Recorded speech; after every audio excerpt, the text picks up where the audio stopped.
For today's lesson, we are going to continue our discussion about graphing sine and cosine functions, but now we are going to incorporate transformations. Before we get started, I would like you to please factor these two expressions completely. The first one is 16x cubed minus 2, and the second one is 2x squared minus 11x plus 15. As you know, factoring is a key skill for Algebra 2 with trig, and we want to make sure that you guys get enough practice as factoring will be on every single quiz and test for the remainder of the school year. Please go ahead and pause the video to answer these questions. When you have an answer, please restart the video and we will see how well you did. All right, so hopefully you recognized in problem number 1 that 16 and 2 both have a greatest common factor of the number 2. So when you factor it out, your leftovers is going to be an x cubed minus 1. Now, x cubed minus 1 can be factored further, and that's because it is a difference of two perfect cubes. So the way that we factor this further is to break apart the 8x cubed minus 1 into two parentheses. One parenthesis will be a binomial, and the other parenthesis will be a trinomial. In the binomial, we take the cube root of the first term. The cube root of 8x cubed is 2x. Keeping the sign in the middle the same, the cube root of 1 is 1. Then we use this binomial to follow a pattern to create the trinomial. And that pattern is square, opposite, product, square, also known as SOPs. So what you do is you take that very first term of 2x and you square it. 2x times 2x is 4x squared. The opposite, O represents the word opposite.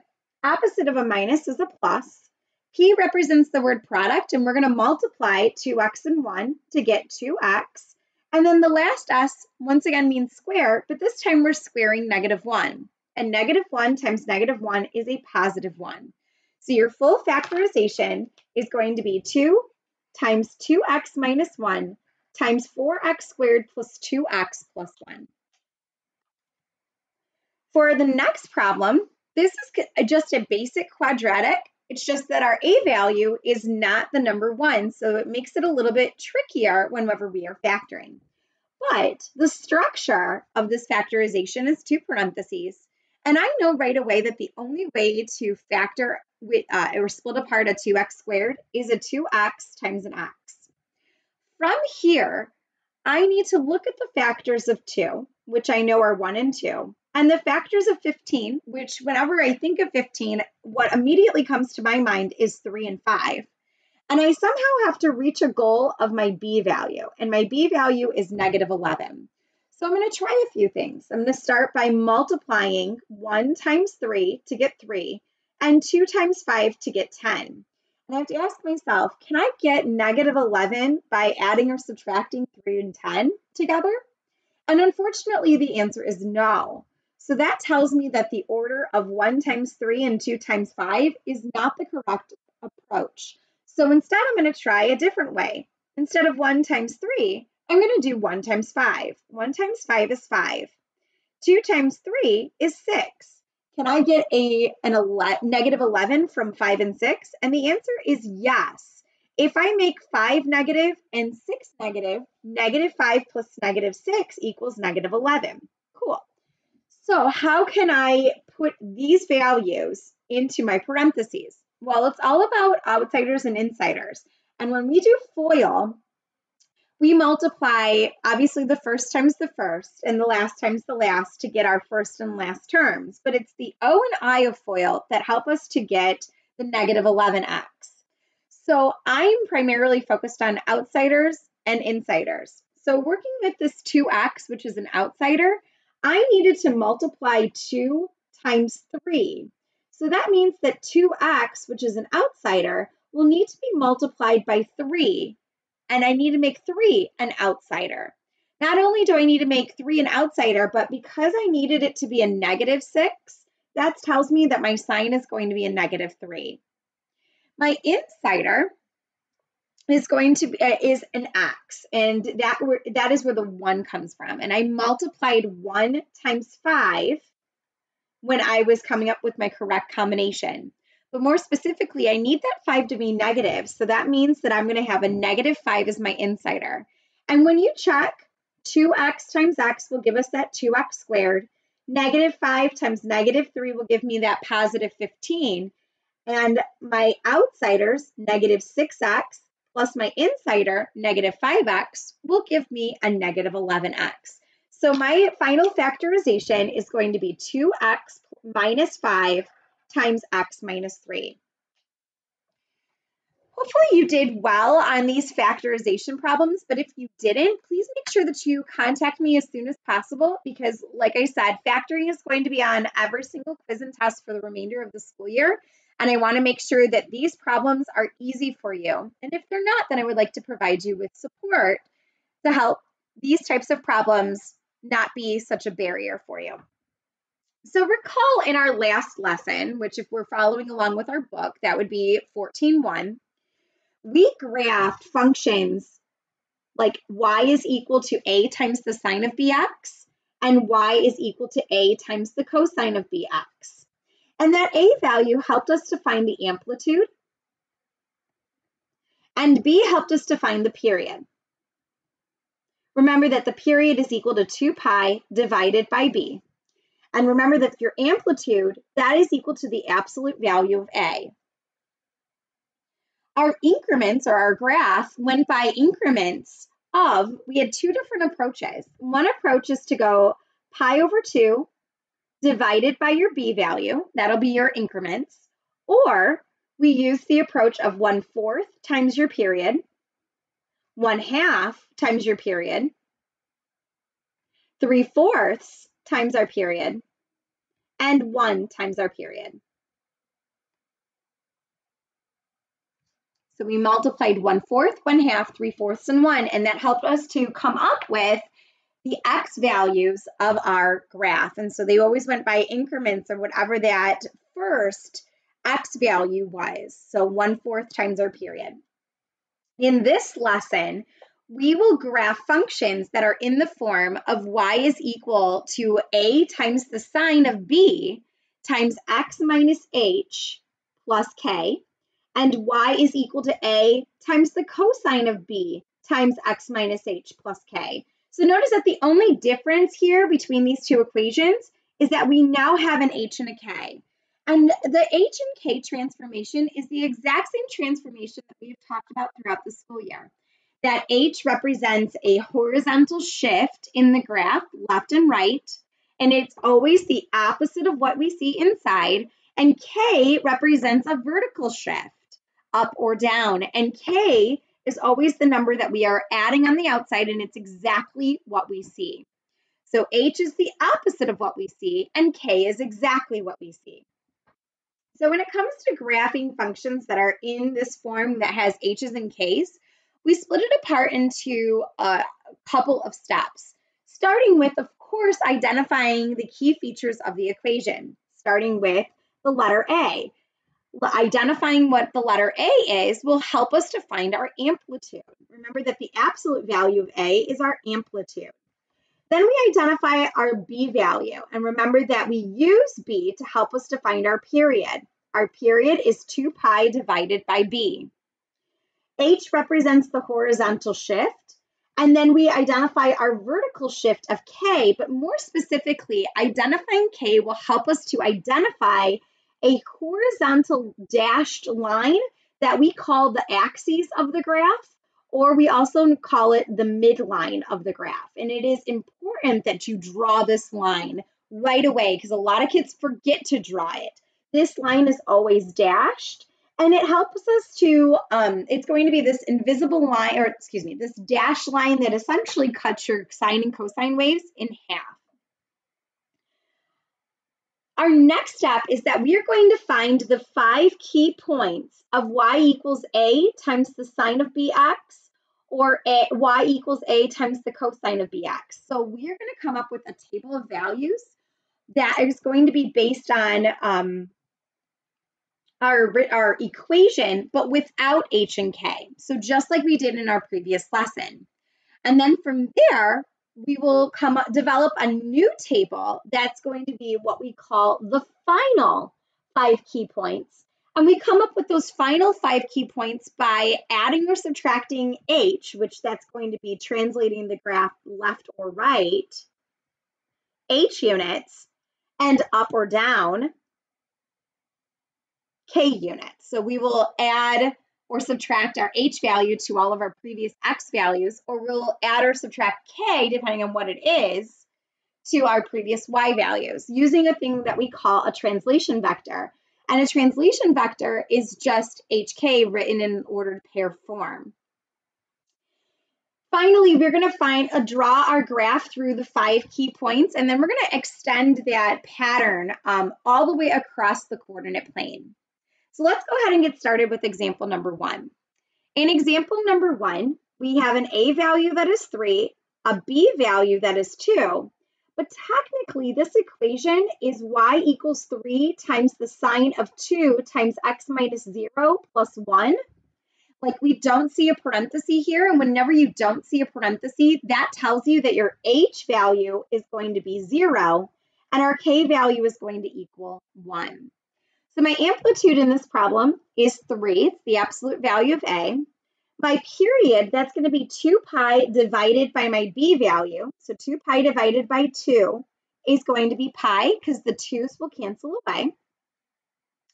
The axes, that's going to be y equals k, which is y equals 1, and I like to graph that right away.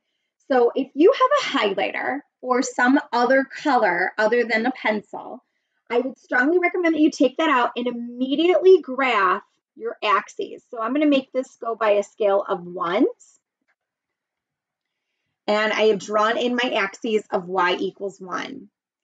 From here, we're going to identify the 5 key points of y equals 3 times the sine of 2x. And notice that I've written down our equation without h or k. So we always start with our equation without h and k. We keep the a value the same and the b value the same. And notice that this equation is very similar to the equation that we had in our previous lesson. So I am going to start with the fact that this is sine, and sine always starts at 0, 0. And from here, I use my period to come up with my x values. So I'm going to show you a couple of approaches. We know that we start off with 1/4 times pi, and so that's going to be pi over 4. But pi over 4 is our increment, so that means that we are increasing by pi over 4 each time to get to the next x value. So this is pi over 4. The next one is going to be 2 pi's over 4, which simplifies to pi over 2. The next one is 3 pi's over 4. And finally, 4 pi's over 4, which is pi. This is equivalent to simply going 1/4 times pi, 1/2 times pi, 3/4 times pi, and 1 times pi. Both approaches will help you to get your x values. Now we need to find our y values. And since we're starting at 0, we're going to be following the pattern that sine is. And sine's cycle pattern is 0 up, 0 down, 0. So 0 going up to my a value of 3, back to 0, back down to -3, and then back to 0. So 0 up to 3, 0 down to -3, and then back to 0. Do not graph these points. This is not our final graph. This is not, we are using this table because from it will help us to come up with our final 5 key points that we are actually going to graph. So a few things that I want you guys to note. First of all, when it comes to this table, not only is it like our baseline of a quote unquote parent function, but what's also nice is that whatever the second x value is, that's what our increments are going to be on our table, whatever that value is. Our translation vector is going to be based off of h and k. And my h value in this case is 0, and my k value is 1. And I'm going to put a little plus right here because I'm going to remind myself that what I'm going to do in terms of translating is I am going to add y, or add 1 to all y values.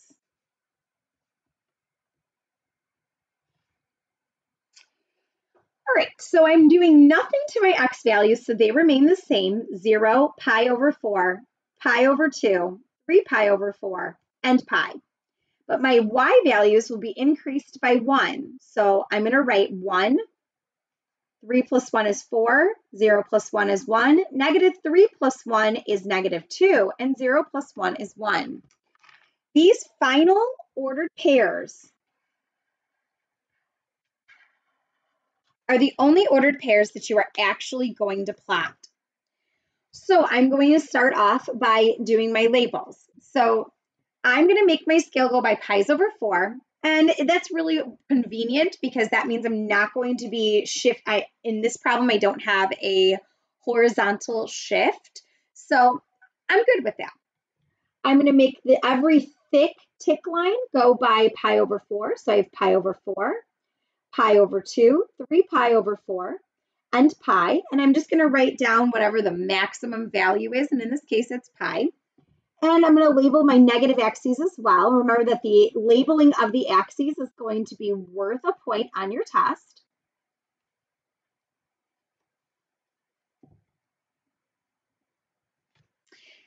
And then from here, I'm going to label my y-axis. I'm going to go down to negative 2, and my max value is 4.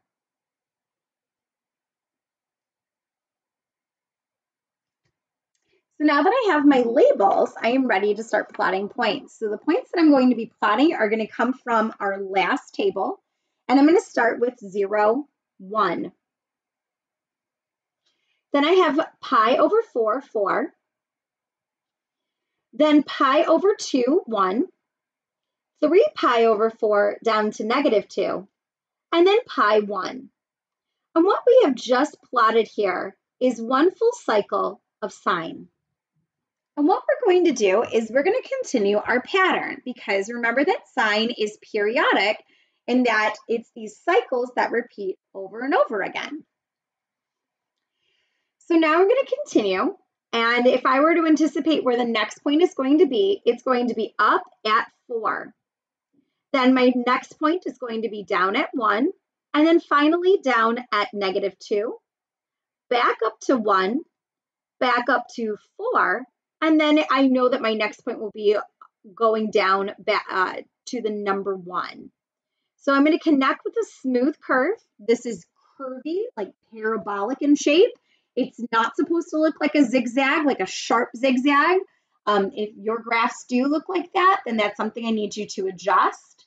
You'll lose a half a point on your test if it is sharp zigzags because that's not what the nature of this graph is. On the other side, it's all about anticipating what came before. So what came before didn't come up here.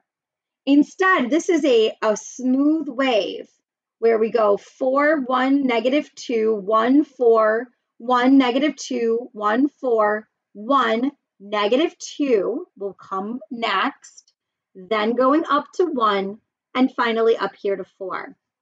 I would anticipate that my next point would go back down to 1, so that's where the end behavior is really important because it's telling me that you anticipate and you know where that next point is supposed to be on each end. And behavior will be worth something on your test as well. So that is the end of this problem, but I want to also make sure that I talk to you guys about something as well, and that is amplitude. Now remember that amplitude, we learned, is 1/2 the difference between the maximum value minus the minimum value. And our amplitude in this problem was the number 3, yet when we graphed it, the number 3 was not included. So how is the amplitude the number 3? So I know that in this problem, my maximum value was 4 and my minimum value was negative 2. So if I were to subtract negative 2, I would end up with negative, negative, making a positive. So that is 1/2 times 6, and half of 6 is 3. So therefore, my A value is going to represent my amplitude. So I want to make sure that I emphasize that typically your A value or the absolute value of A is going to represent your amplitude based on the definition of what amplitude actually is. All right, let's go ahead and flip the page.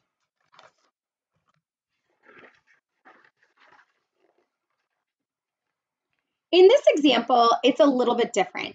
And that is because we don't have a we don't have a vertical shift. We will now have a horizontal shift. So we still want to identify from the beginning our A value, which is 5, our B value, which is 2, our H value, which is 3 pi, and our K value, which is 0. So identifying those key pieces is really helpful for identifying your information from the beginning. Now, amplitude in this case is going to be 5. Period, that's going to be 2 pi divided by our B value, which is 2. And that's going to equal pi. Our midline in this case is located at y equals 0 because that's our K value. And from the very beginning, I am going to plot or graph my axes. So I took out my highlighter and I graphed that right away.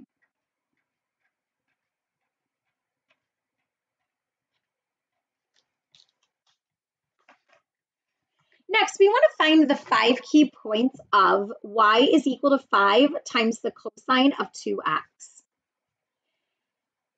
Notice that I once again did not use h and k.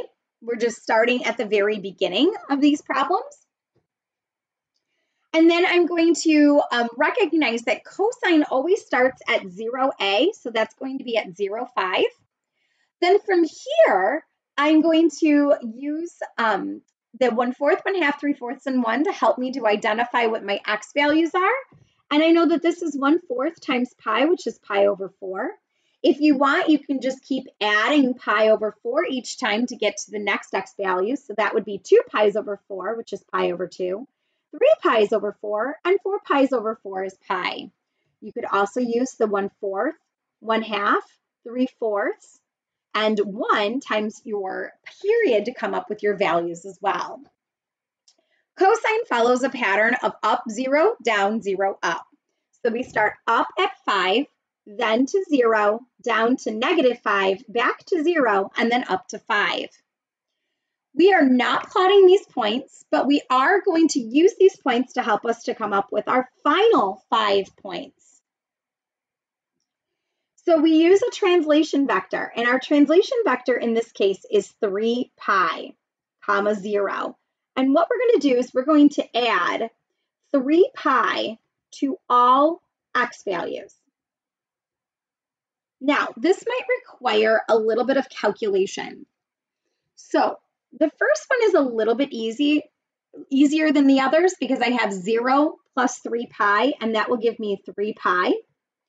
The next one's going to be a little bit more challenging. It just requires you to remember how to add or subtract fractions. So in this case, we are adding pi over 4 plus 3 pi. So in order to add fractions, we need a common denominator. So to come up with that denominator, I'm simply going to multiply. 4 times 3 is 12. So this is pi over 4 plus an equivalent form of 3 pi, which is 12 pi over 4. This is going to give me 13 pi over 4. So technically, 3 pi over 4 is really 12 pi over 4. And notice that I just added one more pi over 4 to get 13 pi over 4, which means the next line is going to be 14 pi over 4 because I'm adding pi over 4 each time because that's what we're doing over here. We had pi over 4, 2 pi's over 4, 3 pi's over 4, 4 pi's over 4. The spacing between these values doesn't change. We're just shifting the graph by 3 pi. 14 pi's over 4 simplifies to 7 pi's over 2. So this is 12 pi's over 4, 13 pi's over 4, 14 pi's over 4. Here is going to be 15 pi's over 4. And then finally 16 pi's over 4, which simplifies to 4 pi. And if you look, what is pi plus 3 pi? 4 pi. So this is just a shortcut to help you to add 3 pi by just working with increments. And remember that your increments are always going to be based on the second x value of the first table that you create. So next, our y values will remain the same, 5, 0, -5, 0, and 5. And I'm now ready to start talking about how I'm going to graph this. But notice I've kind of gone a little bit slower when it comes to talking about labeling. So what I want you guys to notice is this. The increments need to be pi over 4, but I need to make sure that my entire table right here can be graphed or plotted on this grid. But unfortunately, pi's over 4, if we were to make every solid tick mark a pi over 4, this would be 1 pi over 4, 2 pi's over 4, 3 pi's over 4. 4 pi over 4 is just pi. 5 pi's over 4, 6 pi's over 4, 7 pi's over 4, 8 pi's over 4 is 2 pi, and we haven't even reached 3 pi yet for us to actually graph. So what I'm trying to say is that we cannot make our graph, like each solid tick mark, go by a pi over 4. Instead, we have to use the individual lines that are in between and say each of those are pi's over 4. Now, here's another thing. You can't just go right to making that first tick mark 3 pi and then the next one 13 pi's over 4. And the reason why you can't do that is because if you were to make this point 3 pi and the next one 13 pi over 4, then what you're saying is that that first gap, this whole gap right here, is 3 pi long, but the other one is only a 4th pi long. It's inconsistent, and therefore it would be incorrect and inappropriate units. So we have to come up with decisions when it comes to making sure that our information fits on our grid. So what I'm going to do is I'm going to identify that this is going to be a pi over 4. And then my next line is going to be pi over 2. This is 3 pi over 4, and then pi. Then this is 5 pi over 4, 6 pi over 4, which is 3 pi over 2, 7 pi over 4, 8 pi over 4, which is 2 pi. Then we have 9 pi over 4, 10 pi over 4, which is going to be 5 pi over 2. Then we have 11 pi over 4, and 12 pi over 4 is finally 3 pi. And 3 pi is now where our information is starting. Now right here is where we would start our plotting on this grid. So then the next one's going to be 13 pi over 4. Then we have 14 pi over 4, which simplified to 7 pi over 2. Then we have 15 pi over 4. And then finally 4 pi. And I do expect you to do your full labels until you at least reach that maximum value, excuse me, press the wrong button, until we reach that maximum value on our table that we absolutely need to plot. Looking at our negative x values, this one tends to be a little bit easier. This is going to be negative pi over 4, negative pi over 2, negative 3 pi over 4, negative pi, negative 5 pi over 4, negative 6 pi over 4, which is negative 3 pi over 2. My y values are very easy. We're just going up from negative 5 to positive 5. So I'm counting 1, 2, 3, 4, 5. Up here is 5. And 1, 2, 3, 4, 5. Down here is negative 5.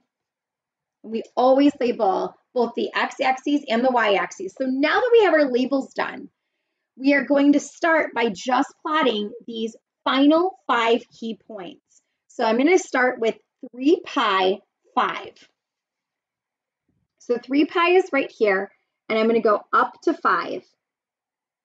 And because I'm working with each individual line, every single line is going to have a point on it. So this is 13 pi over 4, 0. This is 7 pi over 2 down to negative 5. 15 pi over 4 is 0. And 4 pi is going up to 5. And what I have just graphed right here is one cycle of cosine. And now I'm going to continue the pattern going forwards and backwards. So my next point is going to be down here at 0. And then my next point after that will be at -5. So I'm going to go down through 0, down to -5. And I know that my next point will flip right back up to 0. So I'm going to try to make that smoother. Okay. On the other side, it's all about what came before. And what came before is 0. So my next point is 0. Then I'm going to go down to -5, back up to 0, up to 5, back to 0, down to -5, back to 0, up to 5, back to 0, down to -5, back to 0, up to 5, back to 0, down to -5, back to 0, up to 5, back to 0. And all I'm doing is just continuing the pattern. Down to -5, and I know that my end behavior will be an arrow pointing up.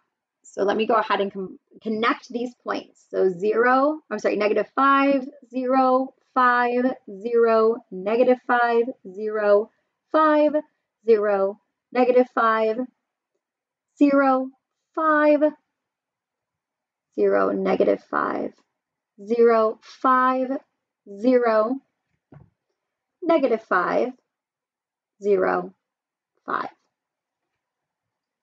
What makes this more complicated is the fact that we needed to use every single point, every single line on this grid in order for our scale to work, in order for us to fit in our shifted information. So that is the part that's like a little bit stranger, but I think you guys can handle it now that you have seen something that's slightly more complicated. This is probably the most complicated question that I will give you in everything. So now the next question is a solo question. And what I would like you to please do is please pause the video to complete this solo question on your own. And then when you have an answer, I'm going to go ahead and show you what my answer key is. And then I want you to compare your answers.